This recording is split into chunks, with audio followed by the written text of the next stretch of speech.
This is unit number 5, construction and analysis of profit and loss account. In the previous video, we have already covered introduction, linkage between profit and loss account and balance sheet, and measurement of income. In this video, we are going to see topic number 4, preparation of profit and loss account. Let us jump to the topic. Preparation of profit and loss account. The process of preparation is nothing but the summarization of all individual accounts, accumulating information on different items of expenses and revenues. Simply, it is a summary of all transactions relating to revenues and expenses.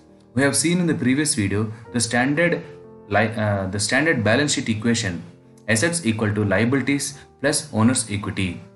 This owner's equity part can be further divided into contributed capital or initial investment plus retained earnings. The retained earnings part can be further divided into revenues minus expenses, assuming that withdrawals are not there.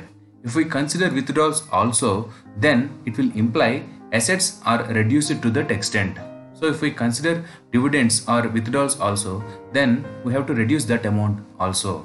Assets, then the equation will look like this: assets equal to liabilities plus contributed capital plus revenue minus expenses minus dividends.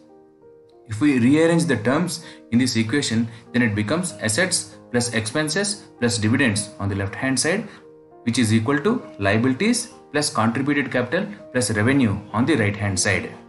These left hand side items, they are called debit, and these right hand side items, they are called credit. Okay, LHS terms, namely A, E, D, assets, expenses and dividends have debit balances. In other words, normally these accounts have debit side entries more than or equal in value to entries on the credit side. Okay. Similarly, for the right hand side items, for liabilities, contributed capital and revenue, they normally have credit side entries. Okay, this is the way we record a transaction in a ledger. The process of accumulating information is also simple, that is preparing a ledger or recording the information. It is also very simple. In the accounts representing LHS terms like assets, expenses and dividends, all increases of those items are debited. Means if an asset is increased, then we write as debit asset. Okay, and if an asset is decreased, then we write it as credit asset. The net difference will show the actual position of the asset. Debit minus credit or credit minus debit will give the actual value of the asset. Similarly, in case of accounts representing RHS, for example liabilities, increases with respect to an item are credited in a particular account. Suppose a debt is created, means a liability is increased, then we write credit debt from bank, and decreases are debited to that account. Means if a debt is cleared, then we debit that debt. Okay, if a liability is reduced, that is debited. Okay, net difference shows the balance of that item at any point of time. So from this it is clear that left hand side items are called debits, right hand side items are called credits. Okay, if we prepare a T-shaped accounting entry like this, then left hand side are debits, right hand side are credits. For example, take cash account. Goods are sold for cash, means cash is coming in, goods are going out. Okay, so cash is coming in means debit cash, credit the corresponding account, sales revenue. Okay, we will see now how to prepare those transactions. Here is an example, a business example given. On January 1, someone started business with rupees 1000, which means 1000 rupees cash came into the business and capital is also introduced.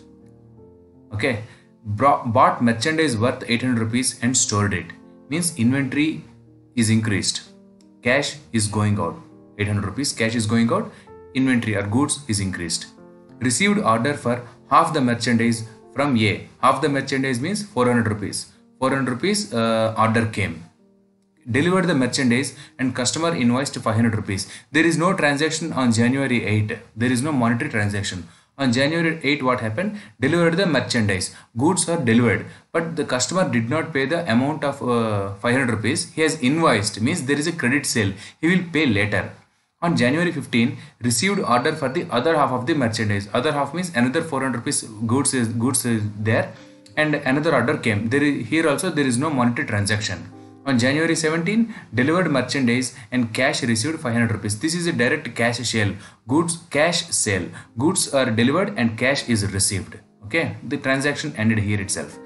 On January 31, customer A pays. This is for the January 10th transaction where where the company did not collect the money. The customer paid the amount on January 31. Let us see how to prepare accounting entries for these transactions. There are T-shaped transaction entries given here. This will be a little bit confusing now. We will see after understanding each and every transaction how to create a debit and credit entry, right? The first example, the first transaction is starts business with 1000 rupees. Here cash came, 1000 rupees cash came, and capital also increased. Capital is a liability, therefore credit side capital is introduced and debit side cash is written. Second transaction, purchases merchandise and stores them, means goods are increased, assets are increased, so debit inventory, okay, and they are bought by what?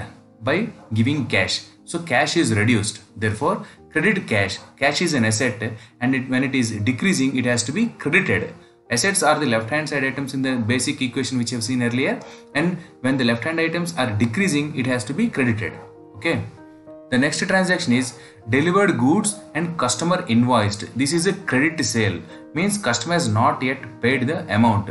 So what we have to do, debit accounts receivable account. Okay, revenue sale has happened, but actual cash has not yet come. Therefore, we have created one receivable account which is considered as an asset, and corresponding to that, we will credit a sales revenue account. Revenue is generated here. The right to receive the amount is generated. Therefore, credit sales revenue will be entered.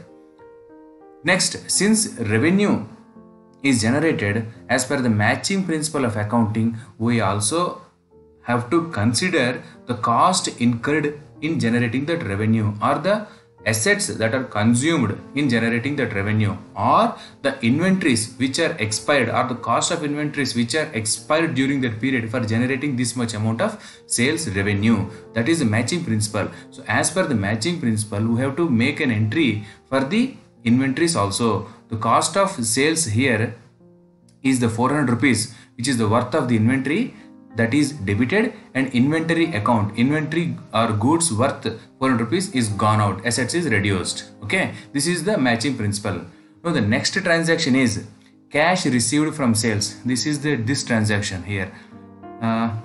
Delivered merchandise and cash received 500 rupees. This transaction, goods sold and cash received, it is a direct transaction. So cash is increasing, debit the cash, and revenue happened, therefore sales revenue credit.